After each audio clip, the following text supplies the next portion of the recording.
உண்மையான பாசம், உண்மையான காதல் அப்டின்னா, இங்க இப்போ நம்ம விஜய் கிட்ட எல்லாருமே தெரிஞ்சுக்க போறாங்க. அதாவது உண்மையான ரேணுகா யாரு அப்டின்னு சொல்லிட்டு எல்லாருக்குமே நல்லாவே தெரியும். அதாவது இந்த கதிரேசனோட உண்மையான மொத பொண்ணு ரேணுகாவ நம்ம விஜய் கல்யாணம் பண்ணிக்கிட்டது லவ் பண்ணி தான். அப்டி இருக்கும்போது இங்க இருக்கக்கூடிய ரேணுகா மேல, அதாவது இந்த சுடர் மேல என்னதான் அப்படியே அச்சடிச்ச மாதிரி அப்படியே இருந்தாலுமே கூட, அந்த ரேணுகா மேல ஒரு துளி அளவுக்கு கூட நம்ம விஜய்க்கு பாசமும் அதாவது பாசம் அப்படின்றத தாண்டி நம்ம விஜய் இருந்துட்டு ஒரு பொண்ணை எப்படி அங்க கேர் பண்ணிக்கணுமோ அப்படி கேர் பண்ணிக்கிறாங்க. ஆனா அதுக்காக அது ஓவரா பாசம் அப்படின்னும் சொல்ல முடியாது. அத காதல் அப்படின்னும் சொல்ல முடியாது. நம்ம விஜய் ஒரு பொண்ண பொண்ணா பாக்குறாரு, அவ்வளவுதான் அங்க ஒரு விஷயம். ஆனா மல்லிக்கு ஒரு பிரச்சனை அப்படின்னு சொல்லிட்டு நம்ம விஜய்க்கு தெரிய வரும்போது உண்மையிலேயே இப்படிப்பட்ட சம்பவங்கள் நடக்கும் அப்படின்னு கொஞ்சம் கூட யாருமே எதிர்பார்த்திருக்கவே மாட்டாங்க. விஜய் இருந்துட்டு இந்த கல்யாணம் கூட எனக்கு முக்கியம் கிடையாது, எனக்கு என் மல்லி தான் முக்கியம் அப்படின்ற மாதிரி சொல்லி விஜய் இங்கிருந்து பிச்சல் அடிச்சுக்கிட்டு ஓடி போக போறாரு. உண்மையிலேயே அது எல்லாமே ரொம்பவே நல்ல விஷயம் அப்படின்னே சொல்லலாம்.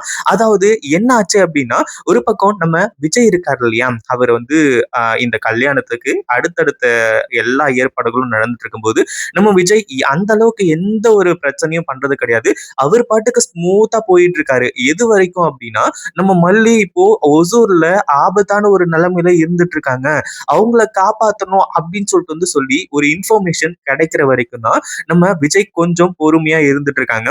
ஆனா அதுக்கப்புறம் யாரோட பேச்சையுமே கேட்கறது கிடையாது. அதாவது இந்த கல்யாணம் நடக்கணும்னு நினைக்கிறதுக்கு காரணம், எந்த ஒரு பிரச்சனையும் பண்ணாம இருக்கிறதுக்கான காரணம், நம்ம விஜய் எந்த ஒரு பிரச்சனையும் பண்ணக்கூடாது, அதாவது இவங்களுக்கு எந்த ஒரு இதையும் நம்ம கொடுத்துடக்கூடாது, ஏன்னா நம்ம இந்த கல்யாணத்தை பண்ணிக்க மாட்டோம்னு சொல்லிட்டு சொன்னா அப்ப எல்லார் மனசும் கஷ்டப்படும் அப்படின்றதுனால தான் அமைதியா பொறுமையா இருந்துட்டு இருந்தாங்க.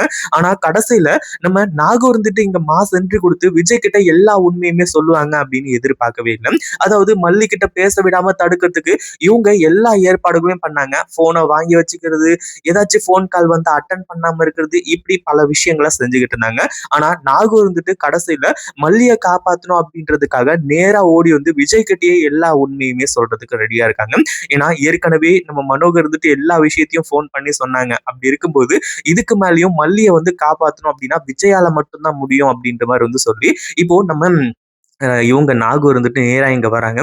விஜய் தம்பி, நான் உங்ககிட்ட ஒண்ணு சொல்லணும். மல்லிக்கு மல்லி ஒரு மிகப்பெரிய ஆபத்துல இருக்கா அப்படி இப்படின்ற மாதிரி சொல்லும்போது இவங்க எல்லாருமே அதை தடுக்கணும் அப்படின்ற மாதிரி நினைக்கிறாங்க. கடைசியில விஜய் என்னாச்சுக்கா அப்படின்ற மாதிரி கேட்கும்போது கடைசியில தான் விஜய்க்கு உண்மையா தெரிய வருது. நம்ம நாகுவும் மல்லியை இப்படி கடத்திட்டாங்க அப்படின்ற ஒரு விஷயத்த சொல்றாங்க.